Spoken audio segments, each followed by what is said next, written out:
Candy Cash et vous êtes dans mon top 5 MTG. Et aujourd'hui, on regarde les dernières cartes qui sont les cartes multicouleurs dans le set de Avatar. Et pour ceux et celles qui aimeraient bien sûr faire le pré-release qui s'en vient très bientôt et qui aimeraient avoir quelques conseils, je vous suggère de partager la capsule Deck Tech. Alors, mon premier pré-release, nouveau joueur sur Pigé c'est gagné. Alors, on part ça les cartes multicouleurs du nouveau set Avatar The Last Airbender. En cinquième position, nous avons Messenger Hawk pour soit un bleu ou noir. Et deux colorless, nous avons un Bird Scout qui a 1 de power et 2 de toughness et qui a flying. Le flying en limité, c'est toujours bon. Mais il n'a pas juste ça. Il a dans le fond, quand il rentre en jeu, une habilité qui va créer dans le fond un Clue Token qui va te permettre bien sûr de sacrifier le Clue Token qui est un artefact pour piger une carte en payant 2 colorless. Et ce qui est intéressant avec Messenger Hawk, c'est que cette créature-là peut gagner un +2/+0 lorsque justement tu piges 2 cartes ou plus durant le tour. Alors Messenger Hawk, si je t'ai dans mon pré-release, je vais te jouer. En quatrième position, nous avons Vindictive Warden pour soit une rouge ou encore un noir et 2 colorless. On a un Human Soldier qui a 2 de power et 3 de toughness et qui a menace. Alors, il ne peut pas être bloqué seulement par une créature. Et ça, c'est très intéressant dans une partie limitée. Il a aussi l'habileté Fire Bending 1. Alors, il va le créer une mana rouge. Alors, lorsqu'il va attaquer, bien sûr, alors durant la combat phase. Et tu vas pouvoir utiliser cette mana durant le combat, bien sûr, car cette mana, alors, disparaît à la fin de la combat phase. Il a aussi l'habileté pour 3 colorless, alors de faire un dommage à chacun de tes adversaires. Alors, il est très intéressant, le Vindictive Warden.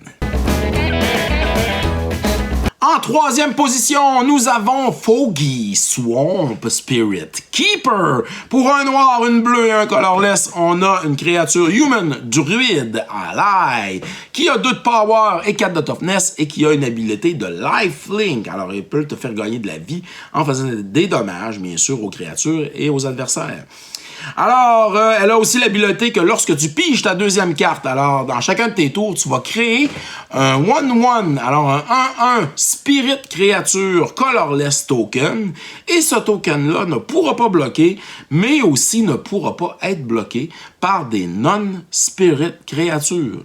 Ce qui signifie, dans le set d'Avatar, qu'il ne pourra pas être bloqué par beaucoup de créatures. Alors, ça peut être intéressant. En deuxième position, Hey Bay, Spirit of Balance. Pour soit 2 blancs ou encore 2 noirs et 2 colorless, on a une créature légendaire qui est un Bear Spirit, qui a 3 de power et 3 de toughness. Et quand il rentre en jeu ou encore qu'il attaque, et ça c'est ça qui est intéressant, tu peux sacrifier un artefact ou une créature, et si tu fais ça, tu peux ajouter 2 compteurs, +1/+1 sur Hey Bay.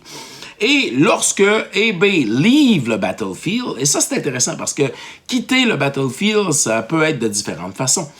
Pas juste en mourant, bien sûr, et en allant dans le graveyard.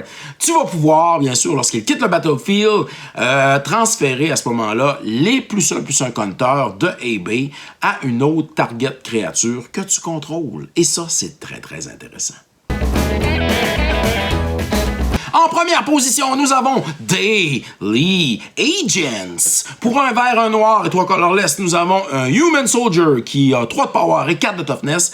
Et lorsqu'il rentre en jeu, tu vas Earthbender 1, tu vas Earthbender 1, oui, 2 fois. Tu vas Earthbender 1 et Earthbender 1. Et à ce moment-là, dans le fond, ce qui est intéressant, c'est que quand tu attaques, dans le fond, avec cette créature, chaque adversaire va perdre, dans le fond, X life. Et tu vas gagner X vie, alors où X, c'est le nombre de créatures qui ont des +1/+1 compteurs dessus. Alors ça peut être, en fin de partie, une excellente créature à jouer, car on sait qu'avec le set Avatar, il va y avoir des laines qui vont avoir des +1/+1 compteurs, et il va y avoir d'autres créatures qui vont avoir des +1/+1 compteurs. Alors, Daily Agents peut être une excellente créature en fin de partie. C'était mon top 5 MTG concernant les créatures de couleurs, de multicouleurs dans le fond. Alors pour le nouveau set Avatar et pour le prochain pré-release, j'espère que cette capsule-là va t'avoir aidé dans le fond à mieux bâtir ton prochain deck. Alors pour le prochain pré-release que tu vas faire du nouveau set Avatar, en espérant bien sûr que tout ça, tous les autres capsules aussi, alors avec les cartes de couleurs, vont t'avoir aidé à faire les bons choix et à te faire gagner des parties. Ici Yannick H, merci de nous avoir écoutés sur la chaîne Piger, c'est gagné. Alors, merci à tous d'avoir regardé cette capsule sur Piger, c'est gagné. N'oubliez pas de vous abonner sur les différentes plateformes YouTube, Instagram et TikTok. Car vous pouvez courir la chance, bien entendu, sur Piger, c'est gagné, de remporter quelques prix. Ça peut toujours être plus payant de participer, de commenter, bien sûr, et de nous donner aussi votre appréciation de la chaîne. Alors, merci à tous d'être là. On se revoit dans une autre capsule de Piger, c'est gagné.